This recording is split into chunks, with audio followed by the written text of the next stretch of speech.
नमस्कार, सी न्यूज़ भारत में आपका एक बार फिर से स्वागत है। इस वक्त मैं आपके साथ ऋचा सिंह। वक्त हो चुका है अलीगढ़ बुलेटिन का, जहां हम रुख करेंगे अलीगढ़ की कुछ बड़ी और खास खबरों की ओर।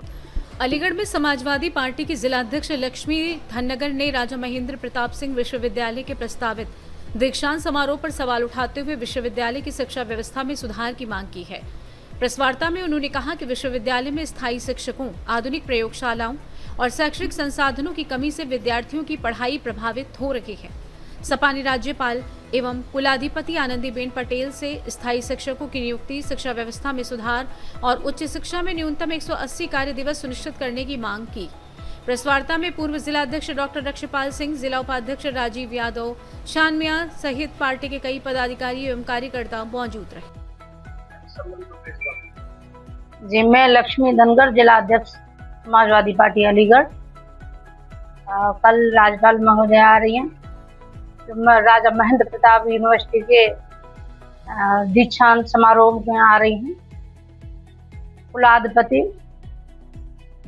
तो वहाँ पर दीक्षांत समारोह हो रहा है। शिक्षकों का अभाव है, प्रयोगशाला में सभी सामग्रियाँ नहीं उपलब्ध हैं और जो विद्यार्थी हैं अपने आप को ठगा सा महसूस कर रहे हैं और पूर्ण रूप से वहाँ सुविधाएं नहीं दी जा रही हैं। युवा और विद्यार्थी अपने आप को बहुत ही ठगा सा महसूस कर रहे हैं, क्योंकि उनके समय बर्बाद हो रहा है। उनके माता पिताओं द्वारा उनके ऊपर खर्चा किया गया है। उनके परिवार ने, सब परिवार की उम्मीदें होती हैं और इस तरीके का ये लोग गुमराह करने के लिए छात्रों के साथ खिलवाड़ करने का काम कर रहे हैं।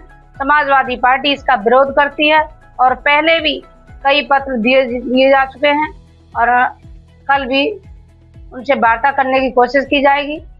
जैसा कि हमारे पूर्व जिला अध्यक्ष बाबूजी ने बताया और हम सब उनकी बात से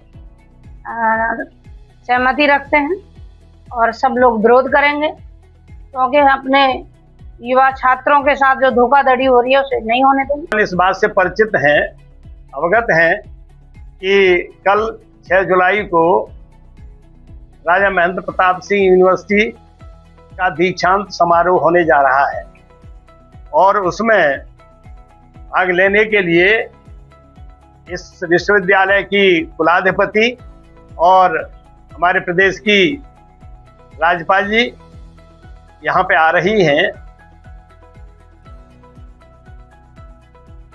और जिस समय ये विश्वविद्यालय की स्थापना की गई थी, इस मकसद से की गई थी कि यहाँ के इस मंडल के जो विद्यार्थी हैं उनको गुणवत्तापरक शिक्षा प्रदान की जाएगी। विश्वविद्यालय परिसर में भी पिछले 2-3 साल से 2 दर्जन से अधिक विषयों की पीजी क्लासेस चल रही हैं, लेकिन वहां समुचित मात्रा में जितने क्वालिफाइड टीचर्स होने चाहिए उनकी स्थायी टीचर्स की कोई व्यवस्था नहीं है। यहां तक कि जो विषयों की प्रयोगशालाएं होती हैं उनमें भी साजो सामान नहीं है। ऐसी स्थिति में बच्चों को, विद्यार्थियों को गुणवत्तापरक शिक्षा कैसे मिल पाएगी? इसलिए समाजवादी पार्टी अलीगढ़ ने इस मुद्दे को उनके समक्ष उठाने का निश्चय किया है और इसीलिए जिला समाजवादी पार्टी की ओर से आपको यहाँ पर आमंत्रित किया गया है। तो हम ये हाँ बोलो। आप क्या करने वाले हैं? आपकी तरफ से राज्यपाल से मिलने के लिए जिलाधिकारी से कहेंगे कि हम राज्यपाल जी से मिलना चाहते हैं और उसकी व्यवस्था यहाँ की जो अलीगढ़ का प्रशासन है वही कराएगा। तो इससे पहले क्या इस तरह के कुछ प्रयास किए गए थे? बता रहे और इतनी कमियां बता रहे हो आप, उससे पहले नहीं, इनको कोई प्रयास किए गए थे? हाँ, राज्यपाल जी को, मुख्यमंत्री जी को, शिक्षा मंत्री जी को कई बार पत्र लिखे जा चुके हैं, लेकिन कोई सुनवाई नहीं हो रही। और सुनवाई इसलिए नहीं हो रही, उनका तो काम चल रहा है, बिना टीचर्स के बच्चों को डिग्रियां बांटी जा रही हैं। तो ये क्या गुणवत्तापरक शिक्षा हुई? तो इससे एक बात, जो बच्चे, यहाँ पर बहुत अच्छे कॉलेजेस हैं जिनमें सभी विषयों की पढ़ाई का इंतजाम है। डीएस कॉलेज तो आप जानते हैं पूरे उत्तर प्रदेश का चौथा सबसे महत्वपूर्ण कॉलेज है, और एसवी कॉलेज है, टीकाराम कॉलेज है, और मंडल में लगभग 350 के करीब महाविद्यालय हैं। अच्छा, बच्चे तो क्योंकि यूनिवर्सिटी में जब कुछ विषयों की शिक्षा दी जा रही है तो बच्चे लोग वहां एडमिशन ले लेते हैं, और जब वहां देखते हैं कि पढ़ाने वाले नहीं, न प्रयोगशालाओं में कुछ काम होता है, तो ऐसी स्थिति में वो विद्यार्थीगण अपने आप को ठगा सा महसूस करते हैं। नहीं तो वही सबसे बड़ी अधिकारी हैं, वही तो इसका निदान करेंगी, मुख्यमंत्री, और वही करेंगे। तो इसलिए अब भाई ये जिला समाजवादी पार्टी ने इस ओर ये कदम उठाया। वैसे तो अन्य दलों को भी उठाना चाहिए, लेकिन वो उस ओर नहीं सोच रहे। समाजवादी पार्टी ये सोच रही है कि जिस लक्ष्य को लेकर के यहाँ पर ये राजा महेंद्र प्रताप सिंह यूनिवर्सिटी स्थापित की गई थी, वो लक्ष्य की पूर्ति नहीं हो रही है, ये यहाँ पे आमंत्रित किया गया। अलीगढ़ से सी न्यूज संवाददाता संजीव शर्मा की रिपोर्ट।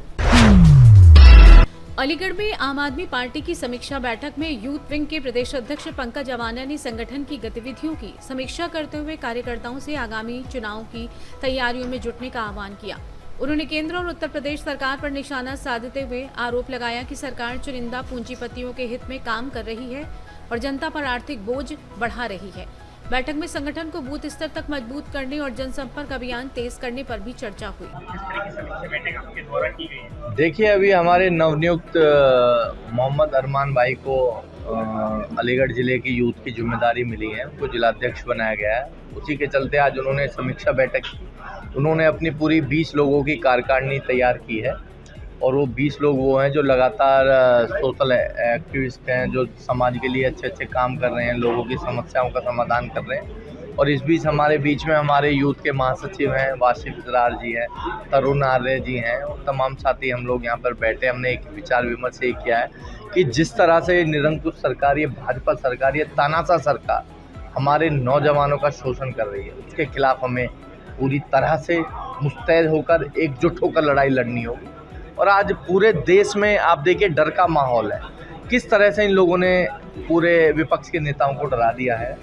कहीं ईडी से लोग डराते हैं, कहीं सीबीआई से डराते हैं। अगर लोग अपने हक और अधिकार की लड़ाई लड़ते हैं तो उन पे एक टैग लगा दिया जाता है कि ये देशद्रोही है। जैसे आप देख रहे हैं कि जंतर मंतर पर एक नौजवानों का आंदोलन चल रहा है, जो कि नीट के एग्ज़ाम लगातार पिछले 12 साल में 95 पेपर इनकी सरकार में लीक हुए, जिसमें से 35 पेपर उत्तर प्रदेश के अंदर इन लोगों ने लीक कराए। उसके खिलाफ आज लोग, हमारे पूरे देश का नौजवान जंतर मंतर दिल्ली पे बैठा हुआ है, और इनके शिक्षा मंत्री कहते हैं कि वो देशद्रोही हैं, वो पाकिस्तानी। आप देखिए किस तरह से हमारे नौजवानों का अपमान इस सरकार में किया जा रहा है। ये लोग चंदा चोर हैं। आज पूरे देश ने इनका मुखौटा देख लिया कि किस तरह से ये लोगों को भ्रमित करते हैं। हिंदू, मुस्लिम, सिख, ईसाई, मंदिर, मस्जिद, ये लोग राजनीति करते हैं, और इन लोगों पे लोगों ने विश्वास जताया और इनकी सरकार बनाई। लेकिन जिसने प्रभु श्री राम को नहीं बख्शा, वो किसी का क्या सगा होगा। आज पूरा देश, नौजवान इनके खिलाफ मोर्चा खोल चुका है, और आम आदमी पार्टी आने वाले समय में इनके खिलाफ पूरी मजबूती के साथ, सड़क पर पूरी मजबूती के साथ लड़ाई लड़ने के लिए तैयार है।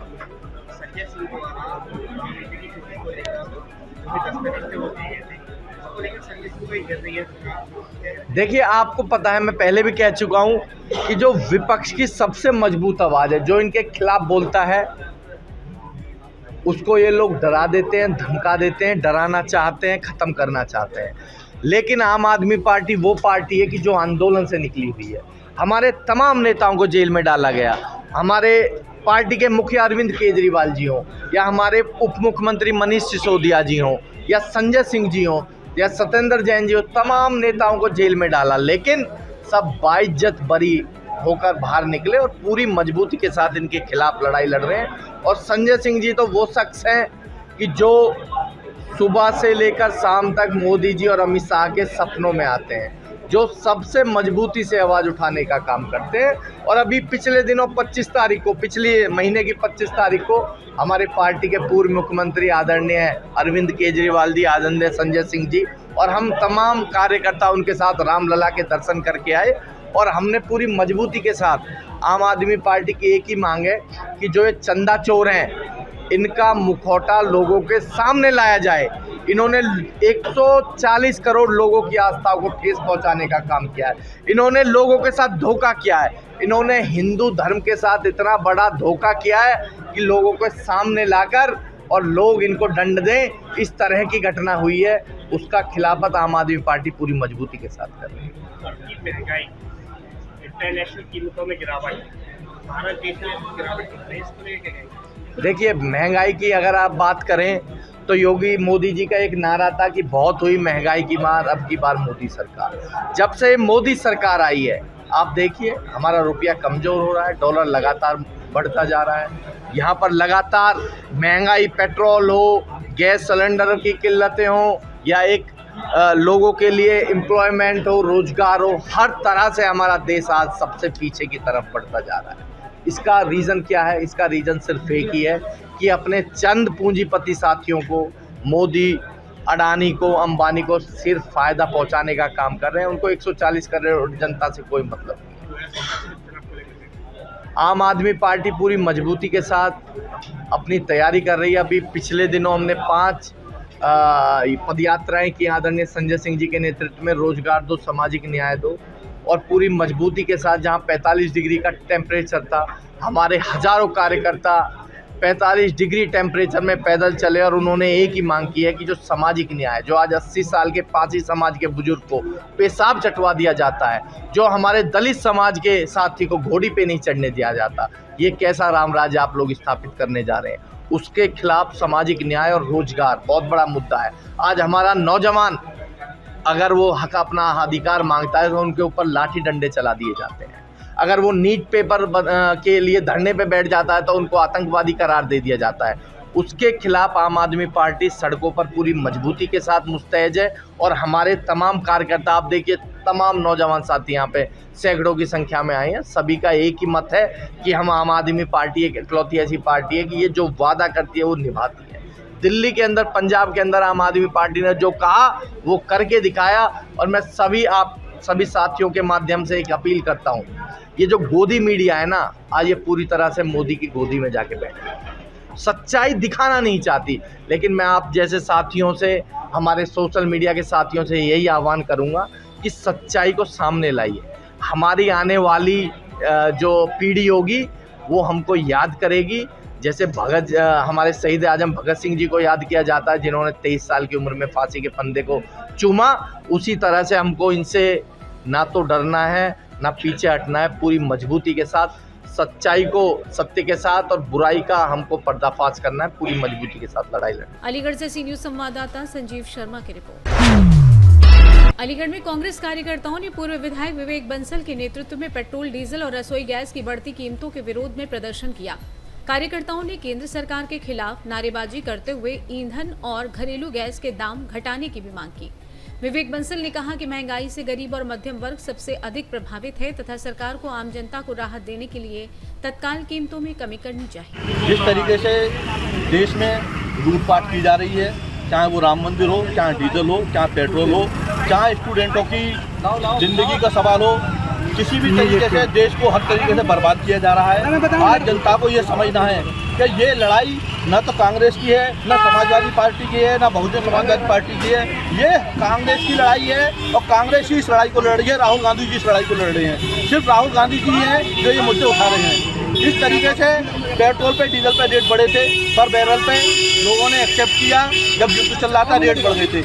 आज जब युद्ध खत्म हो गया, पेट्रोल के डीजल के रेट कम हो गए हैं पर बैरल पे, उसके बाद भी रेट कम नहीं किए गए हैं। जिस तरीके से आज मुसलमानों के साथ मॉब लिंचिंग कर रहे हैं, इसको समझना पड़ेगा। दलितों के साथ मॉब लिंचिंग कर रहे हैं, दलितों के जिस तरीके से बेटियों के साथ इज्जत लूटी जा रही है, 14 साल 12 साल की बेटियों को आज जिस तरीके से इज्जत लूट कर मार दिया जा रहा है, देश पूरी तरीके से क्षतिग्रस्त हो चुका है। मेरी सभी से, आप प्रेस बंधुओं से भी गुजारिश है कि जो हम लोग बोलते हैं उसे दिखाया करें, और जो दिखाएंगे आप तो जनता तक बात पहुंचेगी और जनता की समझ में सच्चाई आएगी। मैं यही कहकर अपनी बात को खत्म करना चाहूँगा कि कांग्रेस पार्टी जिस तरीके से लड़ाई लड़ रही है, और कोई पार्टी आपके साथ नहीं है, ना लड़ाई लड़ रही है। राहुल गांधी जिंदाबाद, कांग्रेस पार्टी जिंदाबाद।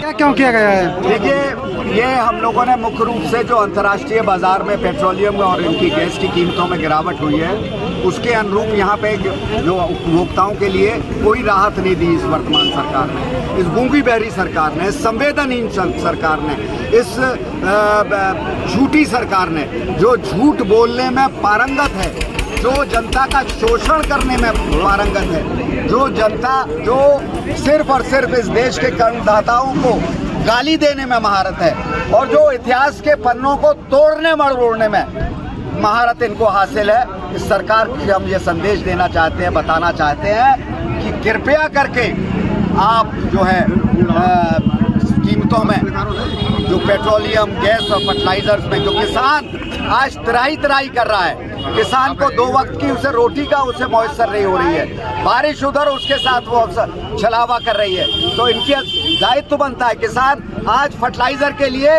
एक लाइनों में खड़ा हुआ है सुबह से शाम, और जहां उसे 5 कट्टे की जरूरत है उसे मात्र एक कट्टा मिल रहा है। तो कहीं ना कहीं किसान जो इस देश की आत्मा है, अन्नदाता है, उसके साथ न्याय होना चाहिए, उसकी बहबूदी के लिए कार्य होना चाहिए, उसके कल्याण के लिए कार्य होना चाहिए। और खासतौर से राष्ट्रपति महात्मा गांधी जो इस देश की आवाज़ है, इस देश की आत्मा है, इस देश के राष्ट्रपिता हैं, उन्होंने इस बात को दोहराया था कि किसान इस देश की आत्मा है। अगर किसान की आंखों में आंसू है, इस देश की स्वतंत्रता अधूरी है। तो हम मात्र इतना कहना चाहेंगे, कृपया करके मोदी जी, किसानों के आंसू कृपया करके पहुंचिए, और यहाँ के आम जो पीड़ित जनता है, जो महंगाई में त्रस्त है, उसके आंसू पहुंचिए। जिला कांग्रेस कमेटी बता दूँ आपको, मध्य एशिया के बीच जब युद्ध छिड़ा था, तो उस युद्ध के टाइम कह रही थी ये केंद्र सरकार कि हमारे पास पेट्रोलियम पदार्थों का भंडारण है, और भंडारण होने के बाद भी इन्होंने रेट बढ़ा दिए। आम जनता पर इसका बोझ बढ़ा, आप पर भी बढ़ा। तो ये सरकार, जब तो इन्होंने संकट के समय, चलो होगा सरकार का बजट गिरता, इसलिए इन्होंने रेट बढ़ा लिया, जनता पे बजट लाती, जिस जनता से वोट लेते उसी को लूट लिया। लेकिन अब ये सरकार जब वहाँ युद्ध खत्म हो गया और पेट्रोलियम पदार्थ के रेट घटे हैं, तो उसके बाद क्या इनके रेट नहीं घटाने चाहिए? आप बताओ, गैस के रेट घटाने चाहिए, पेट्रोल के रेट घटाने चाहिए, डीजल के रेट घटाने चाहिए, जिससे किसानों पर भी कम मार पड़े, आम नागरिक पर भी कम मार पड़े, आप पर भी कम मार पड़े। क्योंकि आज पेट्रोल आप महंगी डलवा रहे हैं, तो आपको भी अपने बच्चों के बजट में से ही खर्च करना पड़ रहा है, परिवार के बजट में से खर्च करना पड़ रहा है। ये जो है नहीं चाहते कि लोग, ये बिल्कुल और बिल्कुल मैं आपको बता दूं, ये सरकार आम जनता की सरकार नहीं है। जनता के वोट से सरकार बनती है, जनता का राज है। किसी भी राजनीतिक दल की सरकार हो, तो जनता के लिए कुठाराघात करेगा, उसको खामियाजा भुगतना पड़ेगा। ये जनता, पूरे भारत की जनता जागरूक हो चुकी है। इन्होंने हिंदू मुस्लिम के नाम पर बांट दिया, दलित के नाम पर बांट दिया, यूजीसी के नाम पर बांट दिया, तमाम चीज़ों को बांटा है इन्होंने। ये बांटने का काम करते हैं, ये देश को कुछ देने का काम नहीं करते। अगर देश को देने का काम करता है तो कौन करता है? आदरणीय राहुल गांधी, अजय राय जी, जो हमारे अभी आप देखो, मैं बता दूं, ये कासगंज में हमारे नगर अध्यक्ष की मृत्यु हो गई, उसको कंधा पर लेके गया तो कौन गया? हमारे उत्तर प्रदेश के जुझारू अध्यक्ष माननीय अजय राय जी। और अभी इनको एक और घबराहट हो गई है, राजेंद्र पाल गौतम जी जो हमारे प्रभारी बने हैं, वो उससे बहन जी के पास भी गए थे, बहन जी ने भी नहीं सुना। आज दलित भी कांग्रेस की तरफ देख रहा है और किसान भी कांग्रेस की तरफ देख रहा है। और महंगाई सब पर पड़ती है, किसी जाति विशेष पर नहीं पड़ती मेरे भाइयों, न पत्रकारों को पड़ती, न किसी पे, सब पे अधिकारी सब पर पड़ती है। तो आज मैं आपको बता दूं, ये सरकार किसी की सगी नहीं है। इसको ये आप देख रहे हो, माननीय मुख्यमंत्री जी आए थे अलीगढ़ में, एक भी होर्डिंग लगा, किसी चौराहे पर कोई स्वागत वाल लगा। ये केवल और केवल इनकी जो पराजय है वो सामने दिखने लगी है। ये जाने वाले हैं और आज देश के अंदर राहुल गांधी, आप आने वाले, उत्तर प्रदेश के अंदर हम सब आने वाले हैं। अलीगढ़ से सीयू संवाददाता संजीव शर्मा की रिपोर्ट। अलीगढ़ में भारतीय कम्युनिस्ट पार्टी जिला काउंसिल ने राम मंदिर चंदा भवन प्रकरण की निष्पक्ष न्यायिक जांच की मांग को लेकर राज्यपाल के नाम ज्ञापन भेजा। पार्टी ने आरोप लगाया कि मामले में गंभीर अनियमितताओं के आरोपों से श्रद्धालुओं की आस्था प्रभावित हुई है। सीपीआई ने उच्च न्यायालय की निगरानी या स्वतंत्र न्यायिक आयोग से जांच, दोषियों के खिलाफ सख्त कार्रवाई, जांच रिपोर्ट सार्वजनिक करनी तथा पारदर्शी और जवाबदेही ट्रस्ट के गठन की मांग की है। एहतशाम बेग मेरा नाम है, भारतीय कम्युनिस्ट पार्टी का डिस्ट्रिक्ट सेक्रेटरी हूँ। अभी मेरे साथी और मेरे जूनियर कॉमरेड जितेंद्र आर्य आपसे बात कर रहे थे। उन्होंने स्पष्ट रूप से वो सब चीज़ों पर प्रकाश डाला जिस बातों को लेकर हमने आज राज्यपाल महोदय को ये ज्ञापन दिया है। ये ज्ञापन राम मंदिर के चंदे में गबन के संबंध में दिया गया है, जिसमें बड़े पैमाने पर गबन हुआ है, चोरी हुई है। लेकिन न ट्रस्ट के बड़े साथी, जो ट्रस्ट के बड़े लोग हैं, चंपत राय, 2-1 लोगों को छोड़कर, ना तो वो इसकी स्थिति अभी तक स्पष्ट कर पा रहे हैं, न सरकार स्पष्ट कर पा रही है। ये केंद्रीय नेतृत्व का प्रधानमंत्री नरेंद्र मोदी जी ने उसका गठन किया था ट्रस्ट का, और बड़े पदों पर बैठे हुए थे, सब राष्ट्रीय स्वयं से संबंधित लोग थे, चाहे वो चंपत राय हो, चाहे वो विशाल मिश्रा हो या दूसरे वो हो, और वो सभी लोग किसी न किसी रूप में इसमें इन्वॉल्व हैं, इसमें सम्मिलित हैं इस चोरी में। इसी का यही कारण है कि अभी तक बड़े लोगों के खिलाफ कोई कार्रवाई नहीं की जा रही है। छोटे लोगों को, जो 8 लोगों को गिरफ्तार किया गया है, वो सिर्फ एक छोटे प्यादे हैं जिनको गिरफ्तार करके सरकार ये दिखाना चाहती है कि हमने बहुत बड़ी कार्रवाई की है, जबकि कोई भी बड़ी कार्रवाई नहीं की गई है। आज देखिए मीटिंग है, आज ट्रस्ट बोर्ड की मीटिंग है, आप लोग भी इससे अवगत होंगे क्या ट्रस्ट किसमें क्या निर्णय लेता है, हम भी इसको देखते हैं। लेकिन अगर इन लोगों को नहीं हटाया गया तो ये स्पष्ट है कि सरकार इन्हें बचाने का पूरा प्रयास कर रही है, और हमारी मांग है कि इनको तुरंत ट्रस्ट से हटाया जाए, ट्रस्ट का पुनर्निर्माण किया जाए, जिसमें एक IAS ऑफिसर को भी रखा जाए और इसकी निष्पक्ष जांच कराकर ये दिखाया जाए, जनता को भी विश्वास हो कि इसकी निष्पक्ष जांच हो रही है, दोषियों के खिलाफ कड़ी कार्रवाई की। अगर ऐसा नहीं होता तो अगला स्टेप क्या होगा आप लोगों का? हम 19 तारीख, अगर नहीं होता है तो हम 19 तारीख को फिर दूसरा हमारा कॉल है, हम करेंगे, और अगर आज कुछ होता है तो फिर परिस्थितियों के आधार पर जैसा भी होगा वैसा निर्णय लेगी पार्टी। इस मामले को लेकर आप ज्ञापन देना है? मैं जितेंद्र आर्य, जिला सह सचिव भारतीय कम्युनिस्ट पार्टी जिला अलीगढ़। और आज का जो विषय है ज्ञापन देने का, जैसा कि पूरे देश में चरम सीमा पर विरोध प्रदर्शन हो रहा है राम मंदिर के विषय को लेकर के। वर्तमान सरकार जो कि राम मंदिर को आधार बना करके सत्ता में आई, राम मंदिर और राम के नाम पर ही वो सत्ता में आज बैठे हुए हैं, और उसी स्थान पर हिंदुओं का जो धार्मिक आस्था जिससे सर्वोच्च स्तर पर जुड़ी हुई है, उस राम मंदिर के अंदर करोड़ों रुपए का गबन हो जाता है, चंदा चोरी हो जाता है, लोगों के द्वारा दी गई मूर्तियां ये चोरी हो जाती हैं, और वहाँ जो ट्रस्ट है उसके जो पदाधिकारी हैं वह ये मांग भी कर रहे थे बहुत समय से कि इसकी रिपोर्ट की जाए या जांच की जाए, लेकिन उसके बाद भी सरकार की कानों पर जू नहीं रहेंगी। सरकार के द्वारा FIR तक दर्ज नहीं कराई गई। ये पहली बार हमें देखने को ऐसा मिला है कि बिना FIR के एक SIT गठित कर दी गई, जिस पर कोई कंप्लेंट रजिस्टर नहीं की गई। SIT ने जांच करी, उसके 25 से 30 दिन बाद FIR दर्ज हुई, और अभी तक कोई गिरफ्तारी नहीं हुई है, जबकि इतने स्पष्ट तौर पर स्पष्ट दिखाई दे रहा है कि यहाँ गबन हुआ है, हेराफेरी हुई है। सब धार्मिक श्रद्धा के साथ जो खिलवाड़ सरकार वर्तमान में कर रही है, जो कि इनका सबसे प्रमुख मुद्दा रहता है, धर्म को लेकर के आगे बढ़ते हैं, धर्म को लेकर के सोते हैं, धर्म को लेकर के उड़ते हैं, इसके अलावा इन पे कोई बात नहीं रहती। लेकिन जिस थाली में खाते हैं उसी में इनके द्वारा छेद किया जा रहा है। माननीय मुख्यमंत्री उत्तर प्रदेश के योगी आदित्यनाथ जी से मेरी अपील है, और ये बड़ी शर्म की बात है कि आप खुद भगवा चोला पहन करके मुख्यमंत्री की कुर्सी पर बैठे हैं, और आपकी तरफ से अभी तक एक आधिकारिक तौर पर एक बयान तक जनता को नहीं दिया गया, ताकि ये संतुष्टि हो सके कि सरकार जो जांच कर रही है या जो भी कार्रवाई करेगी वो न्यायोचित होगी या उचित तरीके से आप वैधानिक कार्रवाई करेंगे। इसी के संबंध में ज्ञापन हमने दिया है, जिसमें 4 हमारी प्रमुख मांगे हैं कि इसकी जांच जो SIT कर रही है उस पर भरोसा नहीं किया जा सकता।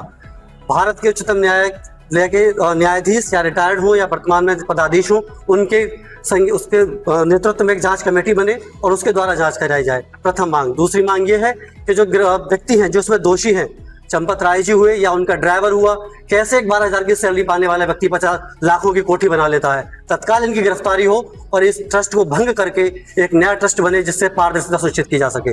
बताया तो ये भी जाता है जो इसमें कार्य थे उन्होंने तनख्वाह ही नहीं ली कभी। नहीं तो उनको तनख्वाह की आवश्यकता क्या है? आप देखिए ना, एक 12,000 रुपये महीने की तनख्वाह वाला व्यक्ति लाखों रुपए की कोठी में रह रहा है, लाखों रुपए की गाड़ी से चल रहा है, तो उसको तनख्वाह की जरूरत क्या है? चोर को तनख्वाह की आवश्यकता नहीं है।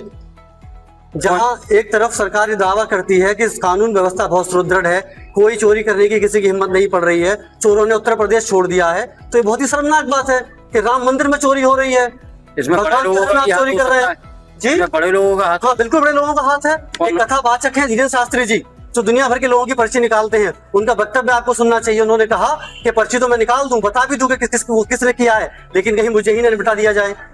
तो इतने बड़े धर्मशास्त्री डरे हुए हैं, तो जाहिर सी बात है कि बड़े लोगों का तो ध्यान में होगा ही। तो हमारी बस यही एक स्पष्ट मांग है, इसमें न्यायिक आयोग के द्वारा इसकी जांच की जाए और दोषियों पर तत्काल कार्रवाई सुनिश्चित। अलीगढ़ से सी न्यूज संवाददाता संजीव शर्मा की रिपोर्ट। अलीगढ़ में उद्योग व्यापार प्रतिनिधि मंडल उत्तर प्रदेश ने पेट्रोल, डीजल, घरेलू एवं वाणिज्यिक LPG गैस की बढ़ती कीमतों और बिजली बिलों पर 10% अतिरिक्त अधिभार वापस लेने की मांग को लेकर राष्ट्रपति के नाम ज्ञापन सौंपा। संगठन ने कहा कि बढ़ती ईंधन, गैस और बिजली की कीमतों से व्यापार, लघु उद्योग और आम उपभोक्ताओं पर आर्थिक बोझ बढ़ रहा है। ज्ञापन में पेट्रोल डीजल के दाम घटाने, घरेलू LPG पर सब्सिडी बहाल करने, वाणिज्यिक गैस सिलेंडर सस्ता करने और बिजली अधिभार समाप्त करने की मांग की गई। संगठन से और किस मामले में को लेकर ज्ञापन दिया है? आज उत्तर प्रदेश के अंदर संपूर्ण व्यापार मंडलों ने, जो हमारे व्यापार मंडल पूरे प्रदेश में है, सभी के माध्यम से आज ये ज्ञापन जिला कलेक्ट्रेट को दिया जा रहा है। इस ज्ञापन में हमारी प्रमुख मांग है पेट्रोल डीजल 10% जो ईंधन अधिभार बिजली बिलों में बढ़ा गया है, इसको वापस लेने की मांग है। पेट्रोल डीजल पर बहुत बढ़ोतरी की गई है, जबकि अंतर्राष्ट्रीय स्तर पर तेल के रेट गिर गए हैं। इसलिए पूरे भारत वर्ष में तेल के रेटों में कमी की जाए। जो गैस सिलेंडर 1500 रुपये का 1 वर्ष पूर्व था, वो 3000 रुपये का मिल रहा है। इससे महंगाई को बहुत बढ़ावा मिल रहा है। इस रेट को कम किए जाए। इसके अलावा हमारी मांग है घरेलू LPG गैस पर पर्याप्त सब्सिडी बहाल करें, इससे आम जनता को राहत प्रदान की हो जाए। वाणिज्यिक कॉमर्शियल LPG गैस सिलेंडरों के दाम कम किए जाए, ताकि छोटे व्यापारी, होटल व्यवसायी तथा लघु उद्योग राहत प्राप्त कर सके। उत्तर प्रदेश में बिजली के बिलों पर 10% ईंधन अधिभार को तत्काल प्रभाव से समाप्त किया जाए। परिवहन लागत कम करने हेतु प्रभावी कदम उठाए जाएं, जिससे सब्जियों, राशन एवं अन्य आवश्यक वस्तुओं की कीमत पर नियंत्रण हो सके। महंगाई का सबसे अधिक प्रभाव मध्यम वर्ग व निम्न वर्ग पर पड़ रहा है। इसलिए हमारा माननीय राष्ट्रपति महोदय से करबद्ध अनुरोध है कि केंद्र व प्रदेश सरकारों को निर्देशित करें एवं महंगाई को काबू में लाएं। जय उद्योग, जय व्यापार। मेरा नाम है हरि किशन अग्रवाल, व्यापार मंडल में जो दायित्व है प्रदेश संगठन मंत्री का दायित्व है। किस मामले को लेकर ज्ञापन? आज जो हमने ज्ञापन दिया है, पूरे प्रदेश में जो महंगाई का उच्चतम दर है इस समय, उसके विरोध में जिससे दिया गया है, हमने सरकार से मांग की है। जो महंगाई बढ़ रही है, उस महंगाई का बढ़ने का कारण है पेट्रोल, डीजल और CNG गैस और LPG गैस के दाम जो सरकार के द्वारा बढ़ा दिए गए, उन्हें अगर तत्काल प्रभाव से सरकार कम कर देती है तो निश्चित ही हमारी महंगाई दर कम हो जाएगी। हमने भारत सरकार और उत्तर प्रदेश की सरकार से ये मांग की है कि व्यापारी हित में जल्दी से जल्दी ये निर्णय लें, जिससे व्यापारियों को राहत मिल सके। आज स्थिति इतनी खराब हो गई है कि जब व्यापारी हमारा अपना प्रतिष्ठान खोलता है तो उसकी दुकान पे ग्राहक नहीं आते हैं। लाखों रुपए का हमें घाटा हो रहा है, हमारे व्यापारी समाज को घाटा हो रहा है। दूसरी तरफ सरकार हम पर दबाव बनाती है कि GST के रूप में हम उनको टैक्स दें। हम GST कब देंगे और कैसे देंगे जब हमारा व्यापारी नहीं चलेगा। इसलिए हम प्रदेश सरकार से मांग करते हैं कि अगर वो चाहती है कि व्यापारी का हित सर्वोच्च बना रहे, तो हमारे लिए महंगाई की दरें कम की जाए, गैस के दाम कम किए जाएं, पेट्रोल के दाम कम किए जाएं, CNG गैस के दाम कम किए जाएं, जिससे व्यापारी समाज को राहत मिल सके। अगर ये नहीं होता कम, तो क्या अगला स्टेप क्या होगा व्यापारी मंडल होगा? महंगाई कम नहीं होती तो अगला स्टेप जो हमारे माननीय लोकेश अग्रवाल जी प्रदेश के अध्यक्ष हैं, उनके द्वारा जो भी निर्णय लिया जाएगा, इसके आंदोलन, हम जो भी आंदोलन करते हैं अपने माननीय लोकेश अग्रवाल जी के नेतृत्व में करते हैं, उनके आदेश के अनुसार करते हैं।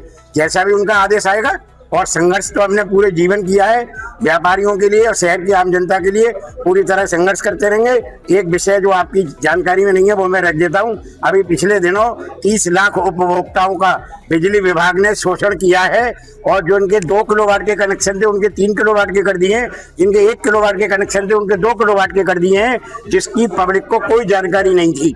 तो मैं बिजली उपभोक्ता संघ और बिजली मंत्री से ये मांग करता हूँ आपके द्वारा, यथाशीघ्र जो उन्होंने ये गलत निर्णय लिया वो वापिस ले लें, वरना व्यापार मंडल पूर्व की भांति जब स्मार्ट मीटर लगाए गए थे, जब हमने आंदोलन खड़ा किया था, जन आंदोलन ने उसका रूप ले लिया था, अगर ये हमारी मांग नहीं मानी गई और उनके लोड पुरानी स्थिति में नहीं वापिस हुए तो फिर हम एक जन आंदोलन बिजली विभाग के खिलाफ भी खड़े करेंगे।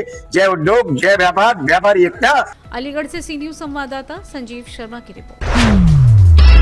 अलीगढ़ के बन्ना देवी थाना क्षेत्र के शिवपुरी मोहल्ले में नकाबपोश बदमाशों ने एक किशोरी पर कथित हमला कर उसे जबरन ले जाने की कोशिश की। आरोप है कि बदमाशों ने पीछे से पकड़कर स्प्रे किया और चाकू से हमला करने का प्रयास किया, लेकिन किशोरी ने साहस दिखाते हुए एक हमलावर का हाथ काटकर खुद को छुड़ाया और शोर मचाने पर आरोपी फरार हो गए। परिजनों ने पुलिस को लिखित शिकायत देकर कार्रवाई की मांग की है। पुलिस का कहना है कि मामला संपत्ति विवाद से भी जुड़ा हो सकता है और ये सभी पहलुओं की जांच के साथ सीसीटीवी फुटेज खंगाले जा रहे हैं। जिसको लेकर आप थाने पहुंचे? हमारी भांजी है, 12 साल की है, वो बाजार गई थी कुछ सामान लेने के लिए। 2 लड़के हैं जो उसका काफी देर से पीछा करके जा रहे थे। जब वो सामान लेके वापस आई तो उस लड़की को पीछे से उन्होंने पकड़ा है। एक ने स्प्रे मारने की कोशिश करी है, दूसरे ने चाकू मारी है हाथ पे। तो वो लड़की उसके हाथ पे काट के और भाग आई है वहां से। उस जगह पे कैमरा नहीं था। क्या लड़की को ले जाने की कोशिश कर रहे थे? जी, अपहरण की है। कौन लोग हैं? कुछ पहचान हो पाई है? नहीं, मुंह कवर था लड़का का। कितने लड़के थे बता? 2। तो FIR दर्ज हो गई आपकी? अभी तक तो नहीं। अच्छा, किसी से रंजिश चल रही है आपकी? FIR लिख रहे हैं। किसी से रंजिश चल रही है? जी। किससे? मकान के सिलसिले में इनका आपस का पहले से, तब कई साल पहले से ही लड़ाई मकान के चक्कर में चल रहा है। कौन है जिससे विवाद चल रहा है? पहला उनके बड़े वाले ताऊ जी है, दूसरा चाचा है। क्या नाम क्या उन लोगों के? नाम तो हाँ, उनके बच्चों का नाम है ये। क्या? टिंकू, टिन्नी, पिंकी, अन्ना। तो क्या लग रहा है आपको? हमें उन्हीं का हाथ लग रहा है, क्योंकि पहले भी वो ये वारदात कर चुके हैं। 1 साल पहले की बात है। लड़की की हमने पढ़ाई भी रोक दी थी उस टाइम पे। 1 महीना तक लड़की की ऑनलाइन क्लास घर से चली थी इसी बात पे। उस टाइम भी ये लोग रोज 15 महीना भर तक उस लड़की का पीछा किए थे, बस में, कभी पैदल, और उस टाइम भी इस लड़की को उठाने का ही कोशिश था उनका। छोटी बच्ची के पीछे ही क्यों है? क्योंकि ये घर में सबसे छोटी है, इतनी इसमें समझ है नहीं है। 2 बहन और है उनकी बड़ी, वो थोड़ी समझदार है, उनके साथ में ये काम वो करना कर सकते हैं। ये जो लड़की है छोटी, अभी इतनी समझदार है नहीं है। आपको थाने पे आए हुए कितना टाइम हो गया? लगभग हो गया 2-3 घंटा हो गया। और ये वारदात कितने बजे हुई थी? जो ये शाम के सवेरे 6:30 बजे की काम वो है। घटना कौन सी जगह की है? घटना कौन सी जगह की है? शिवपुरी गली। शिवपुरी गली। किसी काम से गई थी बच्ची? हाँ, तो सामान लेने के लिए गई थी। अलीगढ़ से सी न्यूज संवाददाता संजीव शर्मा की रिपोर्ट। अलीगढ़ के देहली गेट थाना क्षेत्र में पिज्जा खरीदने के दौरान ग्राहक और दुकानदार के बीच विवाद हिंसक हो गया। घायल युवक का आरोप है कि दुकानदार उसकी बहन से अभद्र भाषा में बात कर रहा था। विरोध करने पर चाकूबाजी हुई, जिसमें उसकी नाक कट गई। सूचना पर पहुंची पुलिस ने घायल को उपचार और चिकित्सीय परीक्षण के लिए जिला अस्पताल भेज दिया है तथा मामले की जाँच शुरू कर दी है। मेरा नाम है लकी सिंह। कहाँ के रहने वाले हो आप? मैं इंदिरा नगर परिकाला का रहने वाला हूँ। अच्छा, ये चोट जो लगी आपके कैसे लगी है, क्या हुआ है? मैं अपनी बहन के साथ पिज्जा लेने गया था। कहाँ पर? गोड़ा मोड़ पर। अच्छा, लगा था उस लड़के से, मैंने कहा ये पिज्जा पैक कर दो। ठीक है, वो कहने लग गया तो पिज्जा नहीं लेगा, ये है वो है। तो मैंने ये पिज्जा पैक करने के बाद वो मुझसे कहने लग गया कि चमड़ा को तुम यहाँ क्यों आया, तुझे आते तुझे गाली देने लग गया और बहन से रंडी वंडी कहने लग गया। उसमें गुस्सा आ गया मुझे, तो मैंने उसकी छांटा मार दिया। उसने जान से मारने की, मतलब पूरा चाकू उसने गर्दन में मारा, वो तो बचाव कर लिया अपना, तो हाथ में घुसा है। फिर उसने एक और चाकू मारा, फिर पेट में घुसने के लिए, तो मैं नीचे झुक गया, फिर यहाँ बचा है। फिर भाग के मैं थाने गया हूँ। तो थाने में मैंने 112 नंबर पर कॉल की, वहाँ से किसी ने मुझसे कहा कि तुम जाओ यहाँ डेलीगेट पूछना है, यहाँ कुछ हुआ। तो कौन है, कहाँ का? वो रामनगर में रहता, नाम से परिचित नहीं हूँ उससे। कितने आने थे हमारे पीटी में? वो एक ही था, एक बहन के साथ था। तो बहन से उल्टे सीधे बातें कर रहा था। जी जी तो इसकी सूचना पुलिस में दे दी आपने? जी, मैं थाने गया था, थाने से मैंने मेडिकल के लिए भेजा है अभी। और बाकी मैं रोरावर चौकी गया था, तो वहाँ मुझसे कहती कि घटना मैंने 100 नंबर पर कॉल करने के बाद जो थाना मेरे पास है मैं उस थाने में तो जाऊंगा। मैं उस थाने में गया, दरवाजे ने मुझसे कह रहा है ये हमारे अंडर में नहीं आता, आप अलीगढ़ जाएं। अगर बीच में सब कोई अपनी घटना घट जाती तो क्या होता? मैं वहाँ से अपनी जान बचा के वहाँ वाकई आया, जो थाना मेरे पास था वही तो आऊंगा। तो कितनी जगह चाकू है आपके? मेरे 3-4 जगह चाकू लगे हुए हैं। अलीगढ़ से सी न्यूज संवाददाता संजीव शर्मा की रिपोर्ट। अलीगढ़ के चंडौस में जिम से लौटने के बाद पनीर खाने के पश्चात एक किशोर की मौत के मामले में खाद्य सुरक्षा एवं औषधि प्रशासन की टीम ने मुख्य बाजार में छापेमारी कर पनीर के नमूने लिए। कार्यवाही की सूचना मिलते ही कई दुकानदार अपनी दुकानें बंद कर मौके से चले गए। अधिकारियों ने बताया कि नमूनों की जांच रिपोर्ट आने के बाद आगे की कार्यवाही की जाएगी। अलीगढ़ से सी न्यूज संवाददाता संजीव शर्मा की रिपोर्ट। फिलहाल के लिए अलीगढ़ बुलेटिन में बस इतना ही। देश दुनिया की तमाम बड़ी खबरों को जानने के लिए जुड़े रहें सी न्यूज भारत के साथ। हर खबर आपके साथ, आपके हाथ।